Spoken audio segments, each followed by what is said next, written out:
আসসালামু আলাইকুম বন্ধুরা, আপনাদের পরীক্ষার প্রস্তুতি আরও মজবুত করতে আজকে এনেছি 10টি টার্গেট প্রশ্ন। এই প্রশ্নগুলো কতটা গুরুত্বপূর্ণ তা আপনি দেখলে বুঝতে পারবেন। তাহলে চলুন বন্ধুরা শুরু করা যাক। বন্ধুরা, আজকে প্রথম প্রশ্নটি হচ্ছে, সংবিধানের কোন অনুচ্ছেদে শিক্ষা মৌলিক অধিকার হিসেবে উল্লেখিত? ক 15, খ 16, গ 17 নাকি ঘ 26? সঠিক উত্তরটি হচ্ছে খ 16। আজকে 2 নম্বর প্রশ্নটি হচ্ছে, স্বাধীন বাংলাদেশের প্রথম পাসপোর্ট চালু হয় কোন সালে?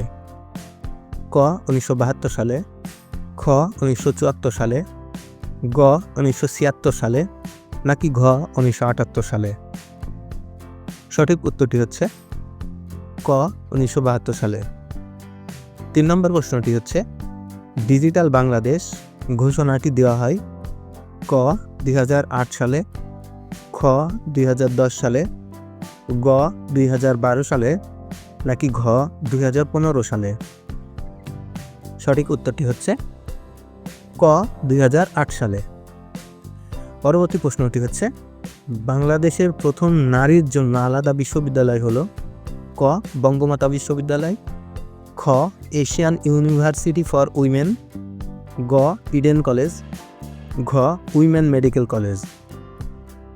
সঠিক উত্তরটি হচ্ছে ক বঙ্গমাতা বিশ্ববিদ্যালয়। এটি সরকারি পর্যায়ে প্রথম শুধুমাত্র নারীদের জন্য একটি পাবলিক বিশ্ববিদ্যালয়।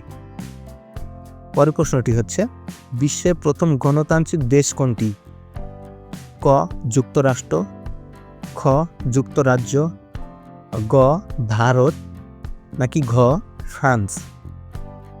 সঠিক উত্তরটি হচ্ছে গ ভারত। বন্ধুরা, পরবর্তী প্রশ্নটি হচ্ছে, নিচের কোনটি সাংবিধানিক প্রতিষ্ঠান নয়? ক নির্বাচন কমিশন, খ সুপ্রিম কোর্ট, গ বাংলাদেশ ব্যাংক, ঘ মহাহিসাব নিরীক্ষক? সঠিক উত্তরটি হচ্ছে গ বাংলাদেশ ব্যাংক। পরবর্তী প্রশ্নটি হচ্ছে, জাতীয় সংসদ ভবনের স্থপতি কে ছিলেন? ক মাকসুদুল হাসান, খ এম আই খান, গ লুই আই কানের, ঘ এফ আর খান? সঠিক উত্তরটি হচ্ছে গ লুই আই কানের। বন্ধুরা, পরবর্তী প্রশ্নটি হচ্ছে, বাংলা ভাষায় সর্বপ্রথম সংবিধান অনুবাদ করেন ক ডক্টর কামাল হোসেন, খ হোসেন শহীদ সোহরাওয়ার্দী, গ অধ্যাপক আনিসুজ্জামান নাকি ঘ ডক্টর জাফর ইকবাল? সঠিক উত্তরটি হচ্ছে ক ডক্টর কামাল হোসেন। পরবর্তী প্রশ্নটি হচ্ছে, বাংলাদেশের প্রথম মহিলা বিচারপতি কে ছিলেন?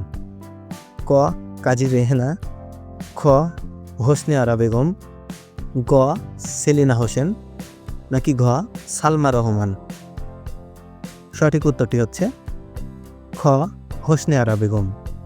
তো বন্ধুরা, আজকে সর্বশেষ বা 10 নম্বর প্রশ্নটি হচ্ছে, জাতিসংঘ শান্তিরক্ষা মিশনে বাংলাদেশ প্রথম অংশগ্রহণ করে কত সালে?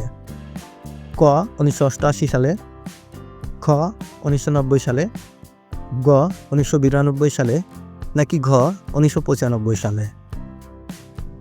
সঠিক উত্তরটি হচ্ছে ক 1988 সালে। তো বন্ধুরা, আজকে এ পর্যন্তই। নিয়মিত এমন গুরুত্বপূর্ণ 10টি করে প্রশ্ন উত্তর পেতে আমাদের সঙ্গে থাকুন। ভিডিওটি ভালো লাগলে লাইক, কমেন্ট, সাবস্ক্রাইব করুন এবং আমাদের জন্য দোয়া করুন। ইনশাআল্লাহ আবার দেখা হবে। আল্লাহ হাফেজ।